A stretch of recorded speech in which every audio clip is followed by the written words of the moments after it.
guys, so I'm here with Making Moms for Hitler, and I'm going to be reading you the first page. I'm going to have to put it my way, but you can still listen. Okay, it's little pages right here. Chapter 1, Losing Larissa, 1943, and it's page 1. The room smelled of soap, and the light was so white that it made my eyes ache. I held Larissa's hand in a tight grip. I was her older sister, after all, and it was my responsibility. And she was my responsibility. It would be easy to lose her in this sea of children, and we had both lost far too much already. Larissa looked up at me, and I saw her lips move, but I couldn't hear her words above all the wails and screams. I bent down so that my ear was in level with her lips. "Don't leave me," she said. I wrapped my arms around her and gently rocked her back and forth. I whispered our favorite lullaby in her ear. A loud crack startled us both. The room was suddenly silent. A woman in white stepped in among us. She clapped her hands sharply once more. "Children," she said in a brisk German, You will each have a medical examination." Ooh, let's see what's gonna happen. This is the page that I'm on. Weeping boys and girls were shoved into a long, snaking line that took up most of the room. I watched as one by one kids were taken behind a broad white curtain. When it was Larissa's turn, her eyes went round with fright. I did not want to let go of her, but the nurse pulled our hands apart. "Lyda, stay with me!"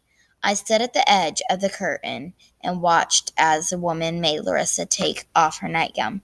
My sister's face was red with shame. When the woman held a metal instrument to her face, Larissa screamed. I rushed up and tried to knock that thing off the nurse's hand, but the nurse called for help and someone held me back. When they finished with Larissa, they told her to stand at the other end of the room. When it was my turn, I barely noticed what they were doing. I kept my eyes fixed on Larissa. She was standing there with 3 other girls. Dozens more have been ordered to stand in a different spot. When the nurse was finished with me, I slipped my nightgown back on. I was ordered to stand with the larger group, not with Larissa's. I needed to be in that group, I told the nurse, pointing where Larissa stood, her arms outstretched, a look of panic on her face. The nurse's lips formed a thin, flat line. "No talking." She put one hand on each of my shoulders and shoved me toward the larger group.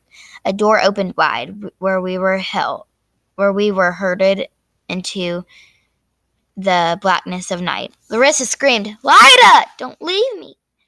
I looked back into the room, but I could not see her. "I will find you, Larissa," I shouted. "I promise. Stay strong." A sharp slap across my face sent me spiraling into the cold, wet grass.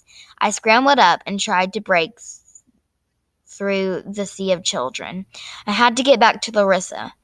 "Stay strong." Arms wrapped around my torso and lifted me up. I was thrown into blackness with a screech of metal. The door slammed shut. Blackness. I dreamed that I was lying on the sea of humming bees. But we were swaying back and forth, and I sang a lullaby under my breath, imagining that I was being rocked in Mama's arms. I opened my eyes. It was so dark, they took a few minutes to adjust. I was crammed inside a hot metal room that smelled like dirty barn. It was so stuffy and stinky. And I'm skipping pages here. And the crowded that I could barely breathe. Guys, I'll see you in the next video. Bye.